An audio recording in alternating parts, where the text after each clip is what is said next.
போட்டிருக்கேன் இந்த சேனலில், இந்த தேர் திருவிழாவில் வீடியோ போட்டிருக்கேன். இந்த சத்தத்துக்கு நான் கலைக்கிறது உங்களுக்கு கேட்குறான்னு கூட தெரியாது. பார்ப்போம். தேர் வலிக்கடை இல்லை, நான் ஏதோ சரியான நேரத்துக்கு வந்திருக்கேன்.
विघ्नेश्वर समूह श्रीमंत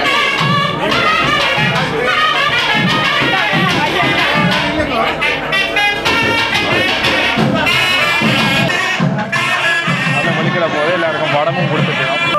பாப்போம் எப்படி நடக்குதுன்ட்டு. என்னை பொறுத்த வரைக்கும் எனக்கு ஒரே ஒரு கேள்வி தான் இந்த கோயிலில் என்னன்னா, இவ்வளவு சனங்களை வர வைக்கிற சிவன் ஒரு நாள் ஒரு முறையாச்சு கோயிலை விட்டு வெளியில் வந்து பார்த்தா நல்லா இருக்கும். என்னென்னா பார்த்தீங்கன்னா நான் போட்ட வீடியோக்களே இந்த கோயிலில் தான் வந்து இந்த கோயிலில் மட்டும்தான் இந்த கோயிலுக்குள்ளுக்கே தேர் இழுக்கணும். இன்னும் டெவலப் ஆகலை. அதுவும் விரைவில் நடக்குமான்னு நம்புகிறேன். பார்ப்போம்.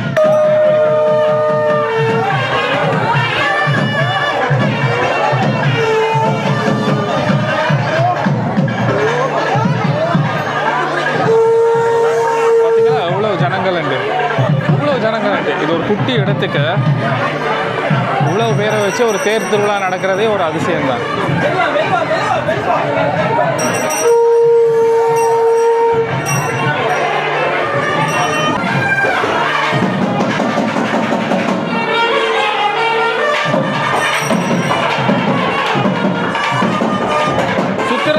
இடம் இருக்கிறதால கண்டிப்பாக மெதுவாக பொறுமையாக ஆறுதலாக தான் எழுப்பினாங்க. பாருங்க அழகாக பாருங்க எப்பா.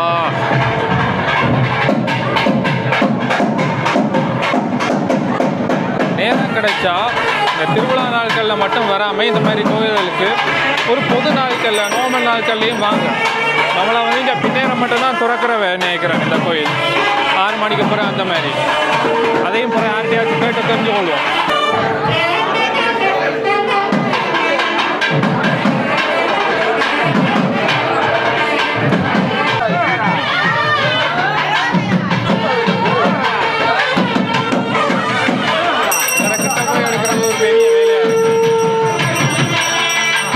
நிறைய கூட்டமாக இல்லை இருக்கு. நம்ம இப்போ சின்ன இடம், நான் நடுவில் கேமராவோட போய் நிற்கிறேன். இவ்வளோதான்.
வணக்கம். கண்டு கனகாலம் கண்டு கனகாலம். நீங்கள் போன முறை வரையில அதுக்கு முறை வந்த போன முறை வர முடியல.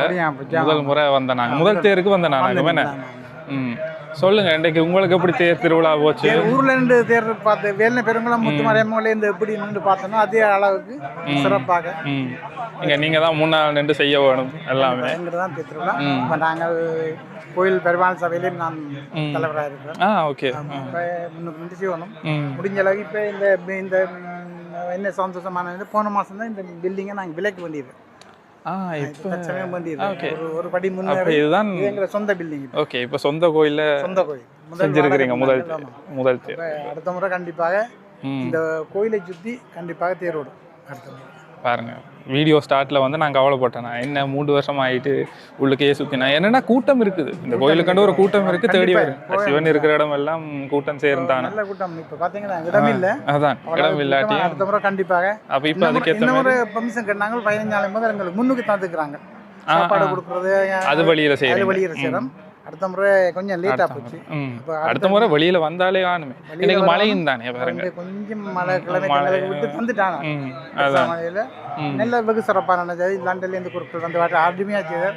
சிலோன்னு நாம இப்படி இந்த முறையில செய்தோமோ அந்த வடி நல்ல வடிவா மேல கச்சேரி எல்லாம் சும்மா தரமா இருந்த வீடியோல இருக்கும் பாருங்க. ஒரு ஆள் ஆஸ்திரேலியால இருந்து வந்திருக்கிற, ஒரு ஆள் ஸ்ரீலங்கால இருந்து. சரி சரி. நாதேஸ்வரம் பாய்ச்சல் ஒரு ஆள் ஸ்ரீலங்கா, ஒரு ஆள் ஆஸ்திரேலியாவிலேருந்து வந்திருக்கணும். Okay okay. சிறப்பாக வாச்சாங்க. இங்கே உள்ளவரும் காந்தன் என்றவர்கள் எங்களுக்கு ஒவ்வொரு முறையும் கோயிலுக்கு வர மிக சிறப்பாக ஆர்கனைஸ் பண்ணி வடிவாச்சு. அதுக்கும் அவருக்கு நன்றி சொல்லணும். உங்களுக்கு நன்றி சொல்லணும். உங்களுக்கு நன்றி. ஏன்னா நீங்கள் வந்து எங்களுக்கு கோயில் இருக்கிறது எல்லா மக்களையும் முடிஞ்ச அளவு வழியில் கொண்டு போய் சேர்க்கறது தானே எங்களோட வேலை. கிராமப்புறம் தானே. இப்போ அடுத்த முறையில் இன்னும் நிறைய பேர் வருவேணும். 10,000 கணக்கில் வரணும். வருவேணும் கண்டிப்பாக. அது வழியில் வர தேரண்டினோம். அப்போ ஸ்பெஷல் அடுத்த வருஷம். சரி, நன்றி. என்ன வழியில் சர்பத்து சாப்பாடெல்லாம் வழியில் கொடுக்கணும். அப்போ கோயிலுக்குள்ளுக்க இடம் வந்துட்டு அப்போ இன்றைக்கு இந்த முறையே இந்த பெர்மிஷன் எல்லாம் வாங்கிட்டு நம்ம அப்போ வாங்க அதை போய் குடிப்போம். பசிக்குது, விடியோலேருந்து சாப்பிட்டு வாங்க அதை போய் பார்ப்போம். குட்டியாக ஒரு டென்ட் எல்லாம் போட்டு நடக்குது.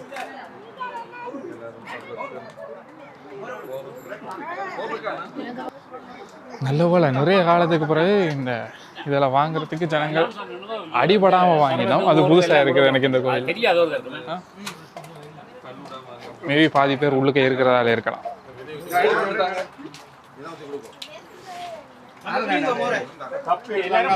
நெல்லிக்ரஸ்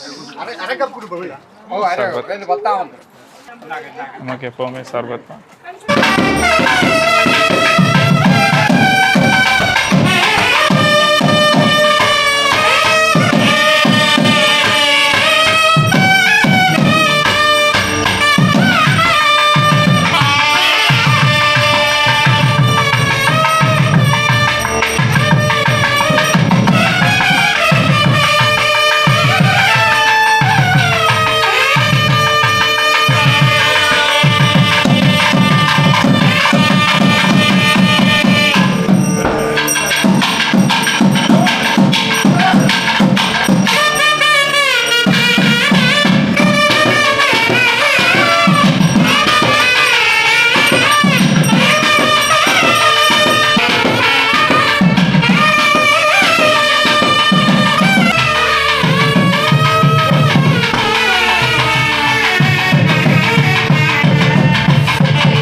கண்களே கொள்ள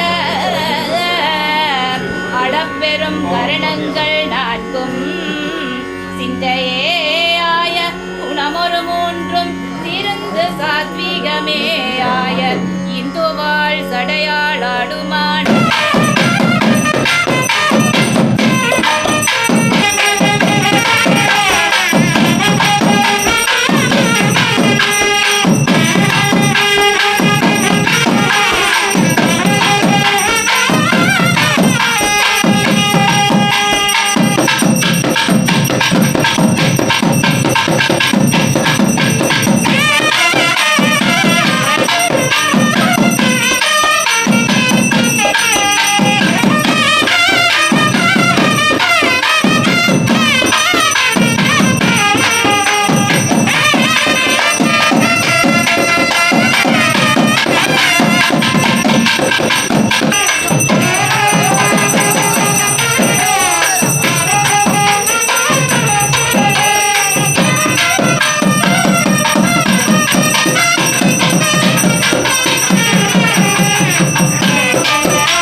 கோயிலில் சாமிக்கு தான் அவசரம் செய்து கேள்விப்பட்டிருப்பீங்க. இன்றைய கோயிலுக்கே அவசரம் செய்த மாதிரி இருக்குது.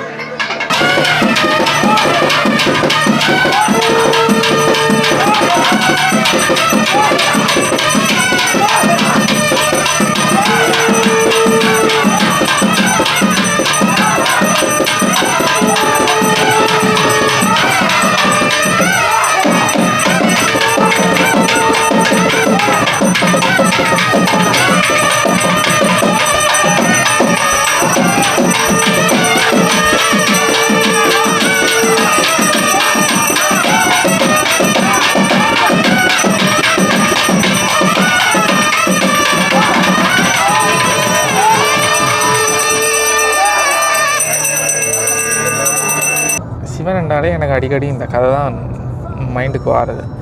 ஏற்கனவே இந்த வீடியோக்களில் சொன்னனும் தெரியல, மறந்துட்டேன். நிறைய கதைகள் சொன்னதால இப்போ இந்த கதை சொன்னாண்டே மறந்துட்டேன். நான் எப்போவுமே கதை சொல்கிறதுக்கு முதல்ல ஒரு விஷயம் சொல்லுவோம், உண்மையாக பொய்யான்றது நமக்கு முக்கியம் இல்லை, கருத்து தான் முக்கியம். அப்போவே நான் கடவுள் விஷயங்களை சொல்கிறேன்னா ஆக உயர்த்தி பார்க்காதீங்க, மதவண்டு பார்க்க. வானத்துக்கு மேலே வைகுந்தம் கைலாயம்ன்ற மாதிரி கண்ணுக்கு தெரியாத இடங்கள் உருவாக்கி அங்கே வச்சுருக்காங்க கடவுளை. எப்போவுமே உங்களுக்கு நெருக்கமாக உங்களோட உறவு மாதிரி பாருங்கள் கடவுளை. அப்படி என்ன தான் நமக்கு ஒரு நெருக்கமாக நம்மளால் நம்ப முடியும். மனித மண்டைக்கு இந்த மேல் மாடியில் இருக்கிறது இருக்கு, அந்த மூளைன்ற பேரில் ஒன்று இருக்குது பாருங்க, அது வந்து நம்பினா தானே பக்தி எல்லாமே வருது. நம்புறதுக்காகயாச்சும் முதல்ல அவை எல்லோரும் மனுஷ வாழ்க்கை வாழ்ந்தவ, ஏதோ ஒரு வகையில் நம்மளை மாதிரி கஷ்டங்களை அனுபவித்தவ, நம்மளையும் தாண்டி ஒரு சிறந்த மனிதராக எப்படி வாழ முடியும்னு நமக்கு காட்டுற மாதிரி ஒரு வாழ்க்கையை வாழ்ந்தவ. அதனால தான் இன்றைக்கு கடவுள் இவ்வளோ காலத்துக்கு பிறகு, இத்தனை போர்களுக்கு பிறகு, இத்தனை ஆக்கிரமிப்புகளுக்கு பிறகும், இத்தனை பிரச்சனைகளை தாண்டினா பிறகும் அவையோட சிலைகள் உருவங்களை இன்னும் வச்சு நாங்கள் கோயில்கள் என்ற இடங்களை கட்டி அங்கே வந்து அவைக்கு பூஜை செய்கிறது, அவையை வழிபடுறது என்றெல்லாம் இன்றைக்கு வரைக்கும் தொடருதுண்டா அது அவையாவே வாழ்ந்த வாழ்க்கையை இழக்கும். சரி, இந்த சிவனை பற்றி ஒரு கதை மைண்டுக்கு வந்துச்சு. ஒரு ஊரில் ஒரு கோயில் வாசலில் வந்து ஒரு பிச்சைக்காரன் இருப்பார். அவருக்கு கையெல்லாம் வந்து அந்த புண் வந்த மாதிரி ஒரு மாதிரி இருக்கும். அப்போ அவருக்கு வந்து பிச்சை போடுற ஆக்கள் கூட கையில் முட்டாமல் தூரமாக டிஸ்டன்ஸில் தான் போடுவினவான். அப்போது ஒரு மனுஷன் வந்து ஒரு அதிசயமாக இவர் பிச்சைக்காரன் வந்து நல்ல பசியில் இருக்கிற நேரத்தில் அந்த ஒரு மனுஷன் வந்து தனக்கும் பிரசாதம் எடுத்துகிட்டு அந்த கோயிலையே, அந்த சிவன் கோயிலையே பிரசாதம் எடுத்துகிட்டு இவருக்கும் கொண்டு வந்துட்டு என்னென்னா இவருக்கு கையெல்லாம் புண்ணல்ல. அப்போ வந்து இந்த சாப்பாடை கொடுத்துட்டு அவர் யோசிச்சாராம், இந்த மனுஷனுக்கு கையில் புண்ணியம் பண்ணுறன்ற பேரில் வெறும் சாப்பாடு மட்டும் கொடுத்துட்டு போனால் காணுமா, அவர் இப்படி சாப்பிடுவார், அவருக்கு சாப்பிட்றதுக்கு கஷ்டமாக இருக்க வேண்டி யோசிச்சுட்டு அவருக்கு ஊட்டி விட்டாராம். கடைசியில் வந்து ஊட்டி விட்டவர் மட்டும் இல்லாமல் தனக்கும் ஊட்டி விட சொன்னாராம். அப்போ தான் அந்த பிச்சைக்காரன் வந்து நீங்கள் நார்மலான ஆள் இல்லை, நீங்கள் நார்மல் பீப்புள் இல்லைன்ற மாதிரி அந்த பிச்சைக்காரனை வந்து பார்த்து அந்த மட்ட மனுஷனை பற்றி பார்த்து சொன்னாராம். அப்போ தான் வந்து இவர் கேட்டாராம், என்னத்துக்கு நான் நார்மல் இல்லை, என்னத்துக்கு என்னை பார்த்தா ஒரு வித்தியாசமாக இப்படி சொல்கிறீங்க, உங்களுக்காக பொறுமையாக வந்து இப்படி ஆசையாக சாப்பாடு ஊட்டி விட்டதுக்கு, உங்களோட கையால் சாப்பாடு வாங்கினதுக்கு என்ன இப்படி பார்த்து சொல்லுவீங்களா நான் நார்மல் இல்லையாண்டு. நீங்கள் நார்மல் இல்லை, ஏன்னா இந்த கையால் நார்மலான எவனுமே சாப்பாடு வாங்கி சாப்பிட மாட்டான், நீங்கள் வேறு யாரும் இல்லை, நீங்கள் தான் அந்த கோயிலுக்குள்ளே இருக்கிற சிவனண்டு. அந்த மாதிரி அந்த மனுஷன் அந்த பிச்சைக்காரன் சொல்லுவாராம். இதை நான் எதுக்கு சொல்கிறேன்னு, இது ஒரு ஷார்ட் கதை, இது பெரிய ஆழமான கதை ஒன்றும் இல்லை. இந்த கதையை எதுக்கு சொல்கிறேன்னா வேறு ஒன்றும் இல்லை, கடவுளை வந்து தூரத்தில் வச்சு பார்க்க வேணாம். அது ஏதோ ஒரு வகையில் அதான் சொல்கிறேனே, நாங்கள் மனுஷ வாழ்க்கை வாழ்கிறோம், மனுஷ வாழ்க்கையில் மெஜாரிட்டி நம்மளை பற்றி மட்டும்தான் யோசிக்கிற மாதிரி சிச்சுவேஷன், ஏன்னா சுயநலத்தோடு நடந்து கொள்கிற மாதிரி தான் நிறைய சூழ்நிலைகள் அமையும். அதையும் தாண்டி நம்மளை தாண்டி வேறு பக்கத்தில் இருக்கிறோம், எதிரில் இருக்கிறோம், பின்னால் இருக்கிறோம், அவங்களுக்காக நாங்கள் யோசித்து ஒரு செயல் செய்கிறோமோ, ஒரு அக்கறையோட ஒரு விஷயம் செய்கிறோமோ, அப்போ நாம் கூட ஒரு வகையில் கடவுளாக இருந்தேன். என்ன இந்த காலத்தில் வந்து அதெல்லாம் நம்புவீனமானு தெரியாது. இந்த கதைகள் வந்து நம்மளை மனுஷனும் கடவுளாக முடியும், அப்படி கடவுளான ஆக்களை தான் நாங்கள் இன்றைக்கு கும்பிடு கொண்டிருக்கிறோம் ஏதோ ஒரு வகை. சும்மா இதுதான் சொல்ல தோணிச்சு. சரி, ஓகே, இதுக்கு மேலே ஓவராகாச்சும் உங்களோட நேரத்தை வீண் பண்ண விரும்பவில்லை. உங்களை எல்லாரையும் அடுத்த வீடியோவில் சந்திக்கும் நினைக்கும். உங்களுக்கெல்லாம் ஒரு டெம்ப்ரரியான டாட்டா.